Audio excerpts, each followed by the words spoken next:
तो आज हम आपको भगवान श्री कृष्ण जी की छठी की कथा के बारे में बताएंगे। आज हमारे लड्डू गोपाल जी की छठी है, तो ये कथा तो बनती ही है। तो धर्म ग्रंथों के अनुसार भगवान श्री कृष्ण के परम भक्त थे कुंभन दास।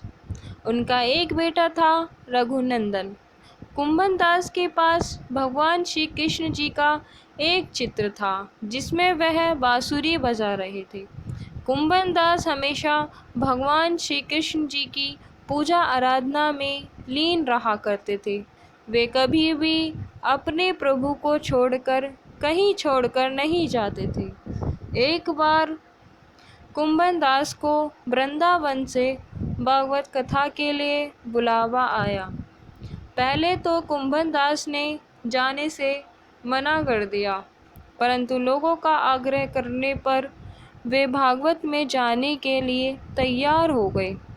उन्होंने सोचा कि पहले वे भगवान श्री कृष्ण की पूजा करेंगे, फिर भागवत कथा करके अपने घर वापस लौट आएंगे। इस तरह से उनका पूजा का नियम भी नहीं टूटेगा।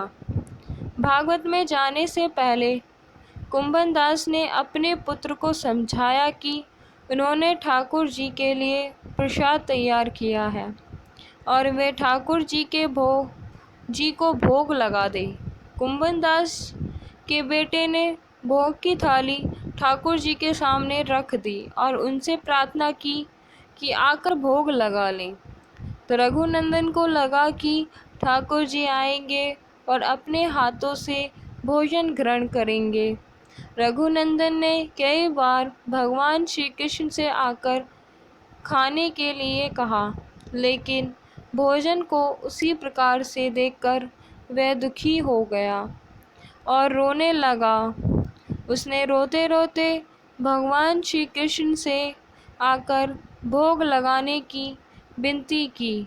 उसकी पुकार सुनकर ठाकुर जी एक बालक के रूप में आए और भोजन करने के लिए बैठ गए। जब कुंभन दास वृंदावन से भागवत करके लौटे तो उन्होंने अपने पुत्र से प्रसाद के बारे में पूछा। पिता के पूछने पर रघुनंदन ने बताया कि ठाकुर जी ने सारा भोजन खा लिया है। कुंभन दास ने सोचा कि अभी रघुनंदन नादान है, उसने सारा प्रसाद खा लिया होगा और डांट के डर से झूठ बोल रहा है। कुंभन दास रोज भागवत के लिए जाते और शाम तक सारा प्रसाद खत्म हो जाता था। कुंभन दास को लगा कि अब रघुनंदन उनसे रोज झूठ बोलने लगा है, लेकिन वह ऐसा क्यों कर रहा है, यह जानने के लिए कुंभन दास ने एक योजना बनाई। उसने भोग के लड्डू बनाकर एक थाली में रख दिए और दूर छिपकर देखने लगे। रोज की तरह उस दिन भी रघुनंदन जी ने ठाकुर जी को आवाज़ दी और भोग लगाने का आग्रह किया। हर दिन की तरह ही ठाकुर जी एक बालक के भेष में आए और लड्डू खाने लगे। कुंभन दास दूर से इस घटना को देख रहे थे।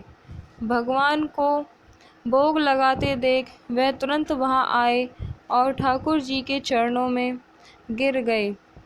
उस समय ठाकुर जी के एक हाथ में लड्डू था और दूसरे हाथ का लड्डू जाने ही वाला था, लेकिन ठाकुर जी उस समय वहीं पर जमकर रह गए।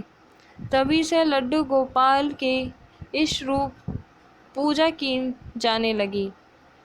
छठी के दिन इस कथा का पाठ करने से भगवान कृष्ण प्रसन्न होते हैं और भक्तों की सभी मनोकामनाएं पूरी करते हैं। तो ये थी हमारे लड्डू गोपाल जी की छठी की कथा।